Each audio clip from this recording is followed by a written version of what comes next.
There's a river in North America that shouldn't exist. Well, at least according to scientists. Most normal rivers in the world join downstream, flow downhill, and finally deliver their waters to an ocean or a lake. But the Ikamesh River in Canada doesn't like to follow the rules and flows in both directions. Its name even means water that flows both ways, in the local dialect, Cree.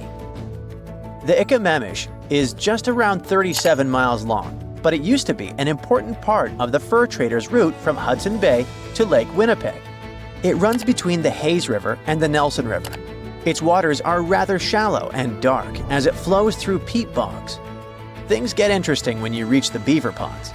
People who ventured there say the Ikamesh flows toward both the Hayes and the Nelson Rivers, starting from the central beaver pond.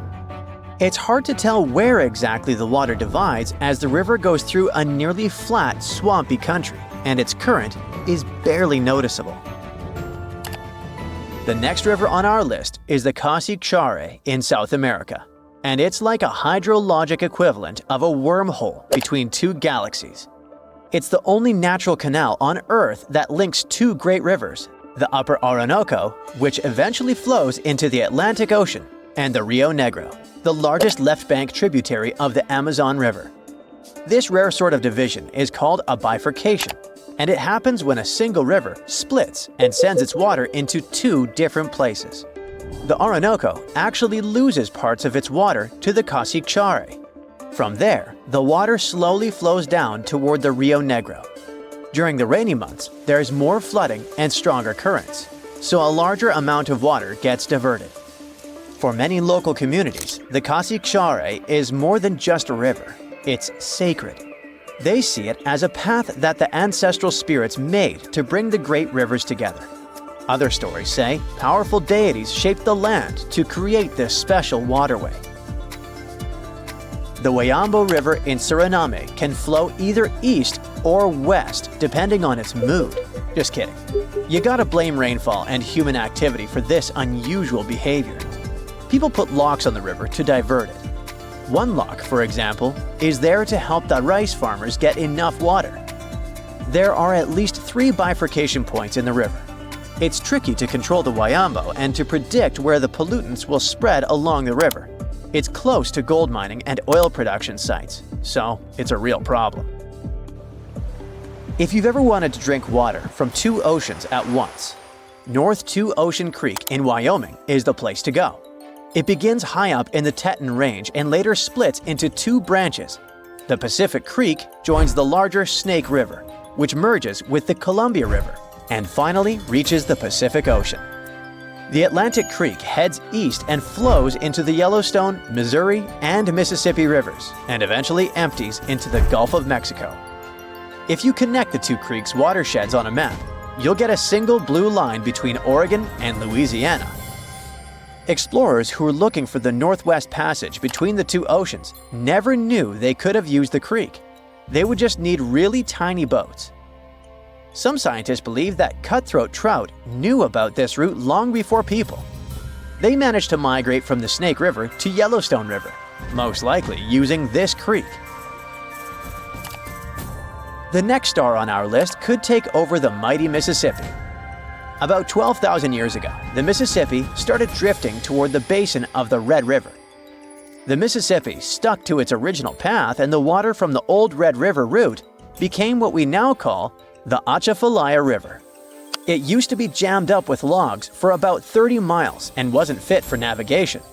By the middle of the 19th century, European settlers cleared the logjam. But the flow of water changed so much that it could mess with the lower Mississippi River. So, people built special structures at the bifurcation to control the way water flowed between the rivers. At times, up to half the water from the Mississippi can get pulled down the Atchafalaya. You can see this massive amount of water even in satellite photos. Digital elevation maps and computer models also show exactly how the rivers split. If those control systems weren't there, the Atchafalaya would probably take over and steal most of the Mississippi's water. New Orleans could lose its main source of fresh water, and shipping along the Mississippi would take a big hit. The Arroyo Partido, meaning parted stream in Spanish, in southern Argentina, also carries its waters to two oceans at once. It starts high up in the Andes Mountains and cuts through a steep forest covered in trees. When it comes out of the canyon, it enters a wider area where a big, rocky outcrop sits right in the middle of the stream and splits it in two. One side of the stream, the left, turns south and eventually reaches the Atlantic Ocean. The other side turns north and flows into the Pacific Ocean. It's pretty unique because the bifurcation doesn't happen in a flat lowland, but in a mountain saddle. It's kind of like a dip between two mountain peaks. You won't find much about Arroyo Partido on most maps though. That's partly because the area wasn't well mapped until the late 1800s, and partly because the stream is small and surrounded by lots of bigger rivers and lakes that usually get all the attention. Also, there are no public water flow models available for this stream yet. Still, people have confirmed the split using aerial images and photos taken by hikers and travelers. A digital elevation model also shows that if you poured water right in the area where it's supposed to split, it would naturally flow both ways. Divide Creek is located on the border between British Columbia and Alberta in Canada. This stream flows down a mountain and reaches a saddle-shaped area called Kicking Horse Pass, where it splits in two.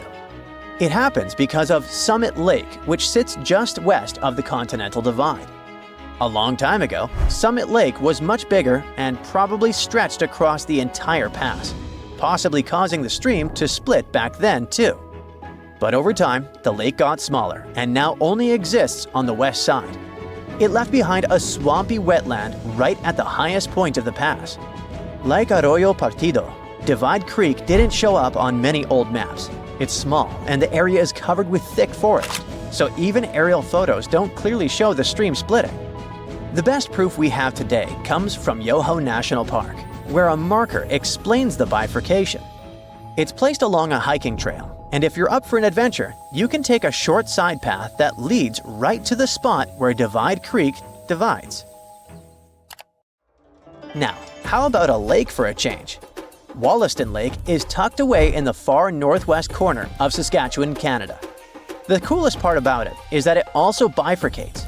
Near its northern end, about 90% flows into the Cochrane River and heads northeast, and around 10% flows into the Fond du Lac River and goes northwest. Where the water ends up, either toward the Arctic Ocean or the Hudson Bay, depends on which side of a long peninsula it's on.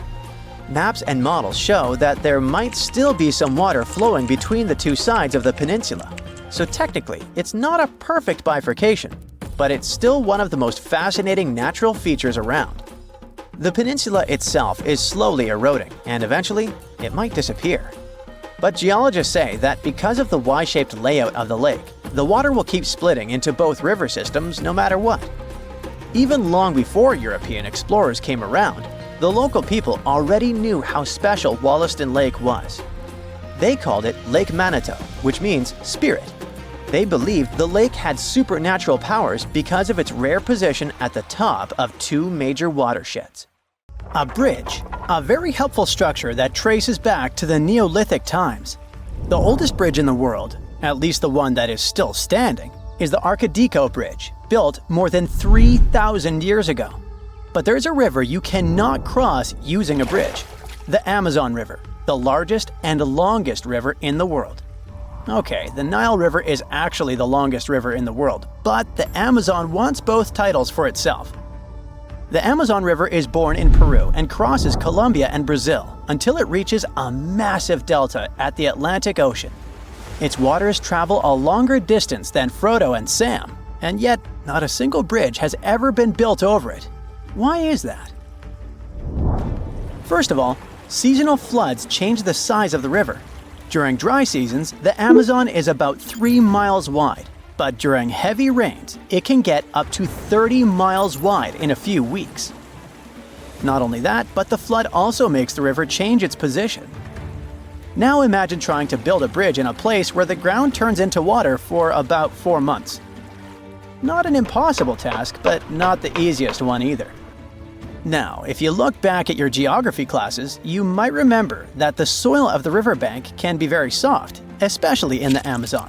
which means it can erode and shift. Heavy rains also create marshes, a type of wetlands that actually reduces the magnitude of the floods and purifies the water. It's also home to many animals. This means that to build a bridge, part of this wetland would have to be drained, which would ruin the lives of all those animals. Besides, the foundations of said bridge would have to be deep, and that would cost a lot of money. The rain creates yet another problem for the potential bridge. It increases the river's water level by 13 to almost 50 feet. Of course, bridges have been built in deep rivers before, like the Padma Bridge, a gigantic structure with a foundation of 417 feet. But because the soil of the Amazon River can erode easily, a bridge would have to be built using floating structures, known as pontoons, and they're not helpful in a river that changes depth whenever it feels like it. Next on our list of things that are a problem to human endeavors is the Amazon rainforest. This forest spreads over 9 countries and is so big and so dense it could cover about half of Europe. This means that a bridge would almost likely connect one patch of the forest to another. A pointless improvement to the lives of capybaras and jaguars. Of course, the real users of such a bridge would be humans. Most people live around the tributaries of the Amazon River, not around the river itself, because who wants to live like a beaver at a dam? There's even a state called Amapá on the left side of the Amazon River that is completely cut off from the rest of Brazil. You could easily take your car and visit its neighbor, a place called French Guiana. But if you wanted to go to another part of Brazil, you'd have to find other means of transportation. Aside from small riverside populations that live right on the riverside, of the Amazon, bigger cities were built near tributary rivers, like the Rio Negro, which has a bridge, by the way, and the Nanay River in Peru. The bridges that go over the Nanay and the Rio Negro are the only 2 bridges over the rivers in the Amazon basin.